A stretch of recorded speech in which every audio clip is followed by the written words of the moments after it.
this has to have been just an extraordinarily interesting, I guess is the best word I can use without getting into some colorful language, year for EAA. Between all the transitions that have taken place, which quite frankly you seem to have handled exceedingly well, even all the folks that want to bitch can't bitch anymore, and then the FAA matter and so forth. Let's first kind of do an overview of what we learned about Oshkosh/AirVenture 2013. You know, that what we learned a lot of things, and I think a lot of things about the industry. One, the good news is people are still out there innovating at the grassroots level. So that's exciting, and that's who the core audience of why we all go to AirVenture. We want to see airplanes, we want to see new stuff and new possibilities. I think we also saw that it's becoming more and more of an event that is for people who are already interested in aviation. I mean, it's not an event that you're getting as many just tourists, if you will. The economy's changed, things are a little pricier, and you got to pick and choose your vacations. But we're getting the hardcore aviation enthusiasts are there.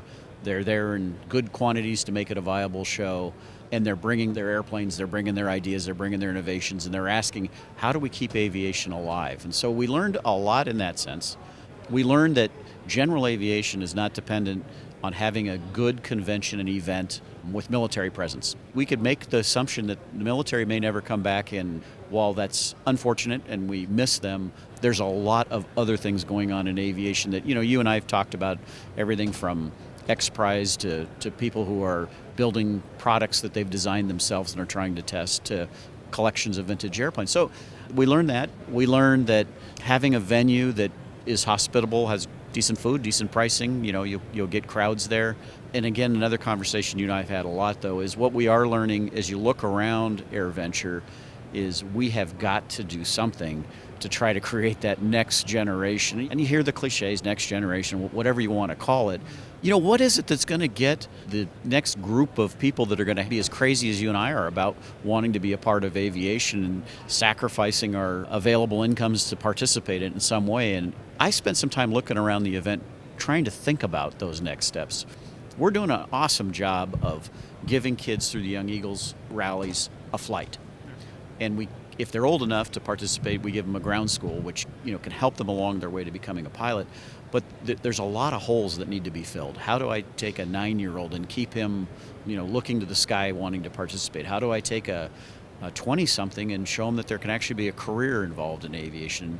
We experimented with that this year. We put a college park up. We actually had career fairs going, but there's a lot more demographic holes that we need to plug. Redbird Flight Simulations is dedicated to revolutionizing flight training by designing, manufacturing, and delivering affordable and innovative flight training technologies. Each Redbird device is designed to enhance the training experience for pilots of all levels, from student to ATP. Redbird is quickly becoming the industry standard for flight training. Since Redbird introduced its revolutionary FMX in 2007, colleges, universities, and flight training operations around the world have integrated Redbird products into their curriculum. It's time to discover what Redbird can do for you. Join the migration. There was no question that there was a far more positive spirit at Oshkosh this year. There was a sense that people felt that there was progress being made. Obviously, being listened to was a really big deal. The volunteer corps certainly was in far greater spirits than it's been in a long time, and that, of course, infuses itself across the entire event because Oshkosh is nothing without its volunteers. And finally, more than anything else, there's a bunch of folks out there who know that sooner or later things are going to loosen up a little bit, and if we're prepared, aviation can grow again, but it's got to innovate. You're right, and innovation, I don't know if it's going to be electric airplane, if it's going to be the natural gas, is it going to be diesel, is it going to be small turbines, but you're going to have to put a lot of bets out there to try to find out what's going to be the one that really is the game changer that can in fact bring more people into aviation, and we've got to encourage and see more of that. And that's what I think AirVenture is the platform for. And next year, to try to get back to also showing people that it is accessible. Paul years ago did I think it was in 9 days, they built a home built during the show. We're going to do what's called a 1 week wonder. And we're going to put it right where the EAA main square is. And we're going to build a Zenith kit in 1 week, hands-on. We'll have webcams and volunteers every day getting out there to help do it. But we're going to show people that, the hurdle is not insurmountable. We have two challenges, if you will, in particular coming up for Oshkosh 2014. One is, what's the FAA going to do to us this time? And the other is showing a proper respect to an extraordinary figure who made all this possible. Let's address the downside first before we start talking about the positive spirit that made EAA possible.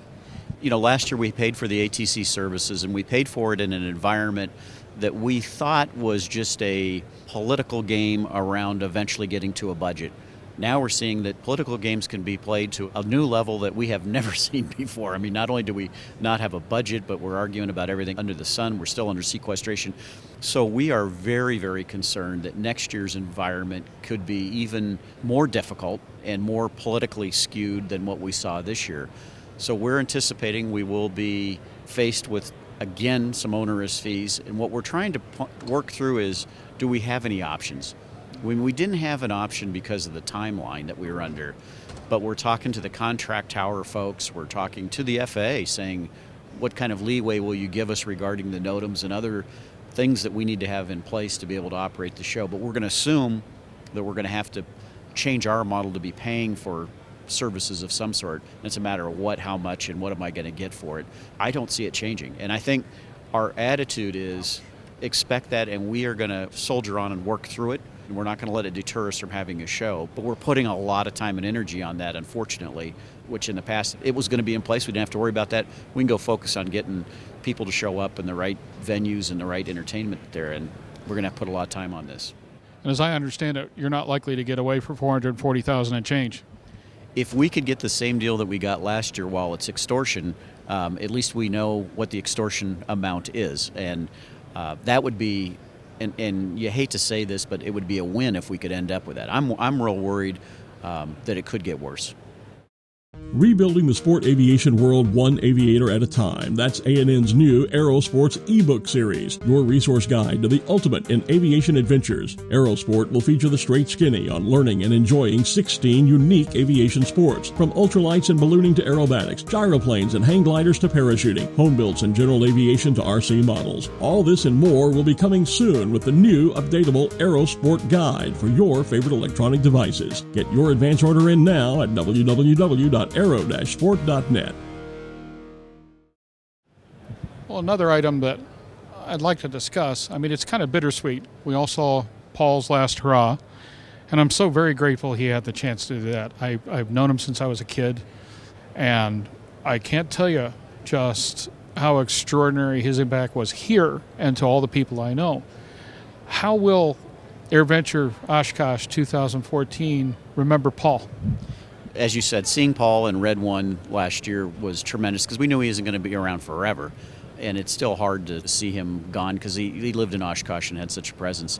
But for 2014, we want to make sure that that year recognizes Paul as our founder and for everything he has done that you've mentioned and more.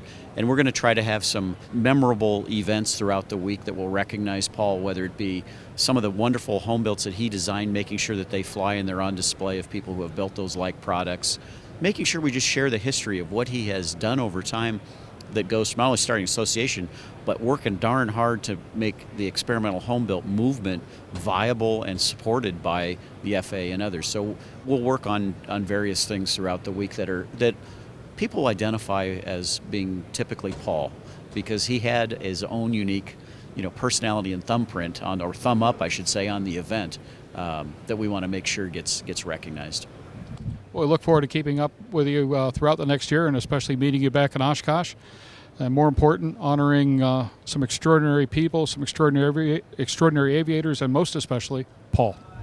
This is Paul's year, and we're hoping to put a celebration around it with a lot of activities that have taken place. And I know we're working together on hopefully some interesting news around the X Prize 10th anniversary. We're hoping to have just a lot of venues that get that excitement about innovation. Well, if it's innovative, it should be at Oshkosh. Absolutely. That's what we're all about. Thank you. Appreciate it. You bet.